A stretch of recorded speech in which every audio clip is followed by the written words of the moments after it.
108 வைணவ திருத்தலத்திலே இரண்டாவது திருத்தலமான திருக்கோழியூர், உறையூர், நிச்சுலாபுரி என்று சொல்லக்கூடிய இந்த திவ்ய கஷேத்திரத்தில் மாசி மாசம் ஏகாதசி அன்று ஆரம்பிக்கப்படுகின்ற இந்த வைகுந்த ஏகாதசி பெருவிழா என்பது இன்று முதல் ஆரம்பமாக இருக்கிறது. இந்த உற்சவமானது மொத்தம் 10 நாள் உற்சவமாக நடைபெற்று வருகிறது. முதல் 5 நாள் பகல் 10 என்றும் அடுத்த 5 நாள் இராப்பத்து என்றும் 2 உற்சவமாக பிரிக்கப்பட்டு இந்த உற்சவமாக நடைபெற்று வருகிறது.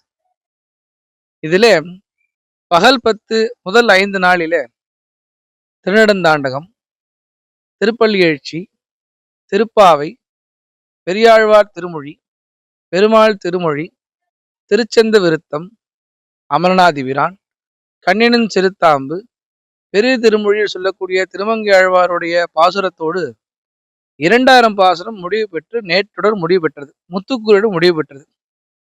இன்றைக்கு பக்தாமிர்தம், விஸ்வஜனானுமோதகம், சர்வார்த்ததம், ஸ்ரீ சடகோப வாங்மயம், சஹசிரசாகோ உபனிஷத் சமாகமம் நமாமியகம், ஸ்ரீ திராவிட வேதசாரம் சொல்லக்கூடிய சாட்சாத் சாமவேதத்திற்கு ஒப்பான திருவாய்மொழி உற்சவமானது இன்று முதல் ரக்ஷாபந்தனம், அதாவது காப்பு கட்டுதல் உட்பட இதன் மூலமாக இந்த உற்சவமானது ஆரம்பிக்கப்படுகிறது.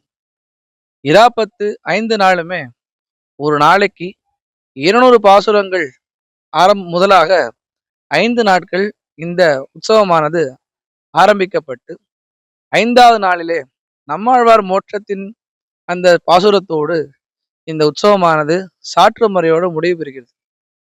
தினமும் தாயார் புறப்பட்டு வந்து இங்கே பரமபாசலுக்கு அருகே உள்ள விரஜாநதி என்று சொல்ல நம் சங்கல்பித்து கொண்டு அங்கே வேத விண்ணப்பம் மற்றும் அங்கே நடக்கக்கூடிய கோஷ்டிகள் முடிந்து பரமபத வாசல் திறந்து இங்கே பரமபாசல் மண்டபத்திலே தாயார் எழுந்துள்ளார். இதுபோல 5 நாட்களும் தாயார் எழுந்துருளி கடைசி நாள் தீர்த்தவாரியோடு இந்த உற்சவமாக நடைபெறுகிறது. இந்த உற்சவத்திலே முதல் இராப்பத்து 4 நாட்களிலே வீணை ஏகாந்தத்துடன் தயார் உள்ளே செல்வது அதி விசேஷமான ஒன்று.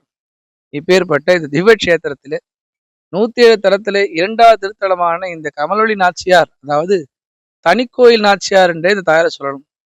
பெருமாள் தாயாரோட அழகிலே மயங்கி உறைந்து போனதாலே இந்த ஊர் உறையூர் என்று பெயர் பெற்றது என்று நாம் சொல்லலாம். அப்பேற்பட்ட திவ்ய தேசத்திலே இராப்பத்து முதல் நாள் ஏகாதசி, பரமவாசல் திறப்பு, வீணை ஏகாந்தம் ஆகிய சகல விசேஷத்துடன் இந்த உற்சவமானது ஆரம்பிக்கப்படுகிறது. அனைவரும் வந்து இந்த உற்சவத்திலே கலந்து கொண்டு தாயாரோட அனுகிரகத்தை பரிபூர்ணமாக பெறுமாறு கேட்டுக்கொள்கிறோம். அதோடு இந்த உற்சவம் 5 நாட்களுமே மூலவர் பெருமாளுக்கும் தாயாருக்கும் முத்தங்கி சாற்றப்பட்டு விசேஷமாக சேவையுடன் சேவை சாதிக்கிறார்கள். எனவே கமலொளி நாச்சியாரும் அழகிய மணவாளனும் அவர்கள் கொடுக்கின்ற பரிபூர்ண அனுகிரகத்தை பெறுமாறு பிரார்த்திக்கிறோம்.